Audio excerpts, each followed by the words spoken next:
Hello, my friends, and welcome to our community Q&A. My name is Molly Pelletier. I'm a registered dietitian specializing in digestive health, reflux, GERD, LPR.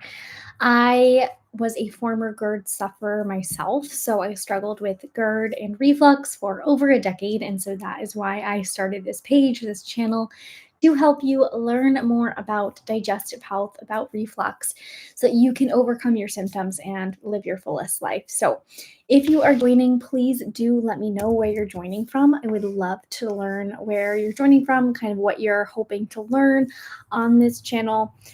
Right now, we have been talking a lot about the combination between GERD and IBS on this channel. So I also have a podcast called the Reflux Revolution podcast. If you have not checked it out, I definitely recommend checking it out because we talk about a lot of really specific pragmatic tools for managing reflux, but we've also been talking a whole lot about the combination of IBS and reflux. So a lot of people with IBS also have reflux. Let me know if you're joining in and you have both IBS and reflux. IBS stands for irritable bowel syndrome, which is really just an umbrella term for digestive pain, abdominal pain, bowel irregularities like constipation, diarrhea, bloating.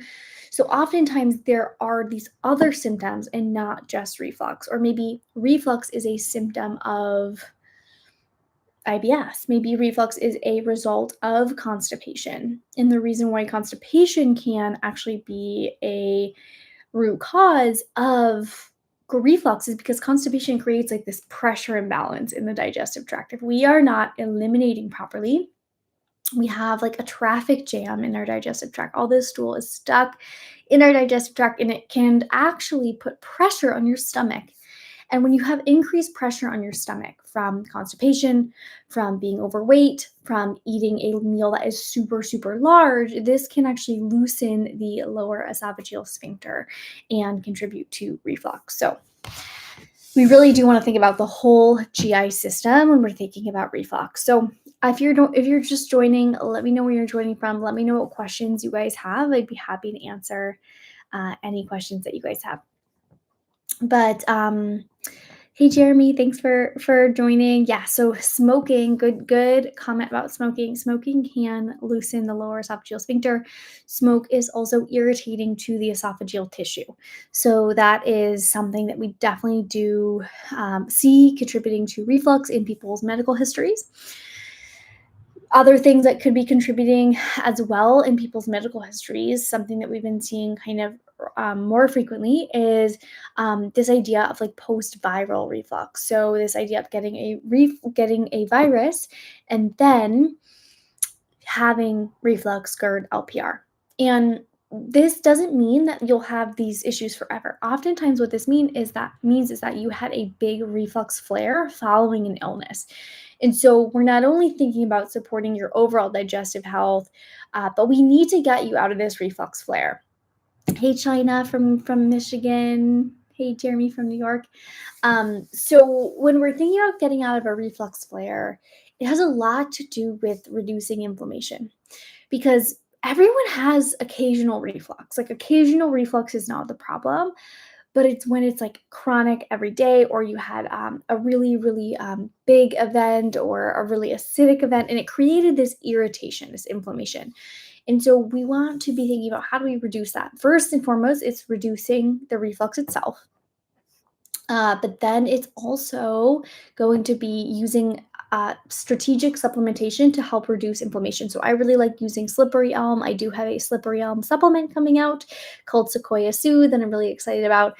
You might also use alginates. Like if you're in the US, we have Reflux Raft. If you're in the UK, there's Gaviscon Advanced. But this little gel raft can really help prevent reflux from moving upwards into the esophagus. Lenore 77, L-theanine, which helps with mental relaxation, does that not relax LES? L-theanine does not relax LES. Yeah, I actually really like L-theanine. It's a great supplement for anxiety support. One of the dietitians in my practice, Allie, she absolutely loves L-theanine. L-theanine has helped her personally, and we've definitely used that with some clients as well. Sharon Caldwell from Missouri, thanks for joining. Yvette from Trinidad, thanks for joining. Having bile acid malabsorption from having gallbladder removed. Okay, so yes, with bile acid malabsorption, that's really interesting. So I'm guessing you're having a lot of diarrhea, but it can kind of differ person to person. Let me know if that's what's happening. Mark is on omeprazole side effects when you stop taking. Oh, Liverpool. That's my boyfriend's favorite soccer team is Liverpool. So Mark, you do kind of want to do like a slow taper, and of course, always talk to your doctor before going off medications.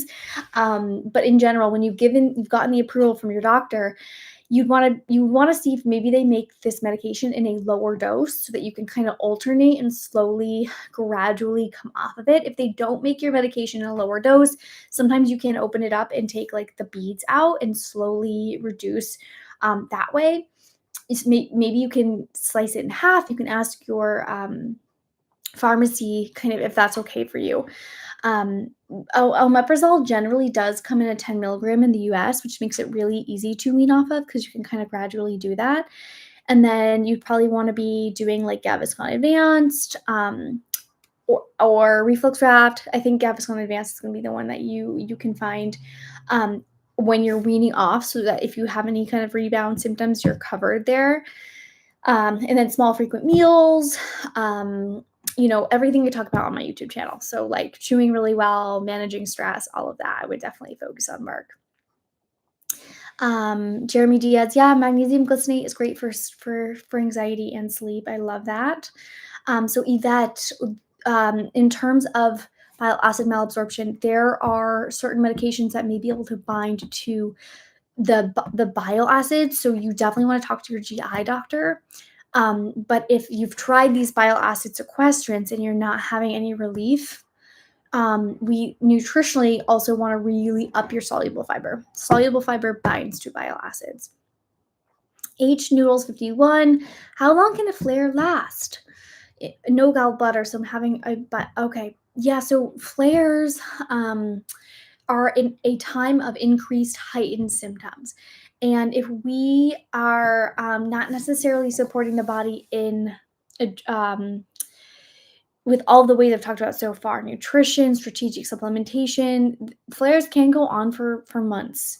It's not like there's no cut and dried like length of time that describes a flare, but we definitely want to make sure you're using alginates. And also with no gallbladder, we probably need to be using either digestive enzymes or ox bile.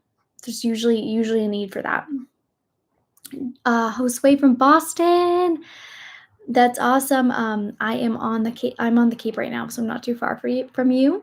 So struggling with esophagitis, omeprazole, and famotidine. I hope that my page helps you. I hope I'm saying your name right, Josue. If you go to my reflux relief playlist, I definitely recommend. Everything there is going to be really applicable to esophagitis. Val Volkova, why do I experience reflux only after eating something after 3 p.m. and not any other time? Really interesting. And this was me too. My symptoms would start around 2 or 3 p.m. every single day without fail. And I think it's motility related. So I think my digestive tract was really moving so slowly, and it can slow down throughout the day. So we'd want to be thinking about walking after your meals. If you can do a little bit of walking after your meals, that's really helpful. If you can do some diaphragmatic breathing after your meals, that's really helpful. And then also alginates. I definitely recommend that you use Reflux Draft or Gaviscon on those later meals, because there's a little bit of inflammation that's there from just having probably repeated reflux that we need to kind of soothe. So Slippery Elm, or when Sequoia Soothe comes out. Sequoia Soothe is going to be available worldwide. So I will post the link for the waitlist because it's going to open up on October 1st. But you might also want to just think about your overall meal size. Like I would do a little bit of food logging, probably like do 3 days of food logging, and make sure that you're doing kind of breakfast, morning snack, like lunch, smaller afternoon snack, dinner, and really try this stuff. Like when you're making changes, don't give up if the first time you do it, it does not help. You have to give this a chance, especially with nutrition and lifestyle. It can take a little bit of time. So give it a solid couple of weeks before deciding like, oh, smaller frequent meals, it didn't help me. Like you can't just give it one day. So yeah, I think that's where I'd start. Beauty is asking, when is it recommended to stop using Pepsid after healing LPR? Awesome, Val, on her walk. That's or on their walk. Awesome. That's great. Um, so, Beauty, when is it recommended to stop using Pepsid? That's a really good question. So it depends, like if your Pepsid has been prescribed by a doctor, you always want to check with your doctor before coming off of that. But generally, like what I've observed is that when people are feeling like their symptoms are generally like a 1 out of 10 on a symptom severity scale, or if you have symptoms, you know why. It's a really big sign of healing is like when you have symptoms, you know why. And so that's kind of when I would have that conversation. Josue, I have your book, but I always waking up with green spit and sour flavor in my mouth. Okay. So we want to be thinking about lighter dinner here, alginate after dinner, and then stress management, overall stress management, because I do wonder if your sphincters are just not closing as well. So we need to be doing stress management, diaphragmatic breathing, probably some micronutrient supplementation too, like a high quality multivitamin. Those would be things that I would think about. Mina is asking about TUDCA. I love TUDCA for people who have sluggish gallbladder, but we do usually need like a HIDA scan to see if there's some gallbladder issues going on. Piano. Thank you so much for your support on my channel. Okay, so nighttime reflux. You probably need dinner needs to be your lightest meal. So good breakfast, lunch, afternoon snack, dinner, lightest meal, alginates before bed, reflux wrap, Gaviscon Advance, something before bed, 2 to 3 teaspoons. Yeah, if that doesn't work, then we can also look into more of like digging through the root causes. Beauty, prescribed PPI. Awesome, you're using Reflux Raft. Good. SoCal Eagle, is LPR caused mainly from a gut issue. I have a hiatal hernia, but all this came on so fast. Gluten-free foods, question mark. Not necessarily. You don't necessarily have to be gluten-free. Some people do feel better on gluten-free, but not everyone. It's not like a blanket recommendation that we make. Usually there needs to be like a healing phase where we reduce all reflux triggers and acidic foods, and then we can slowly kind of add those back in. LPR is not always a gut issue. No, sometimes it can be a vagus nerve issue. Sometimes it can be just LES issues.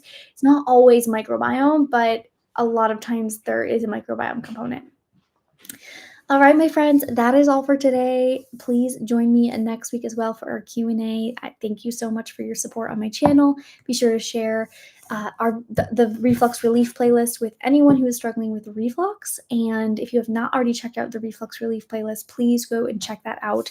I'm going to actually link that for you right here because I've had so many emails from people telling me that they've literally healed their reflux just from this playlist alone.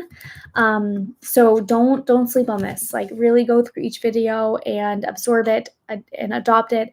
And I really think it can help. So I hope that it does. And don't forget to also check out all my free resources. Let me just post my website because we have a ton of free resources like free meal plan, free grocery guide. You don't want to miss this. We have a free 14-day reflux reset. So that's flora-nutrition.com. Don't forget the dash, flora-nutrition.com, and go to free resources. All right, everybody.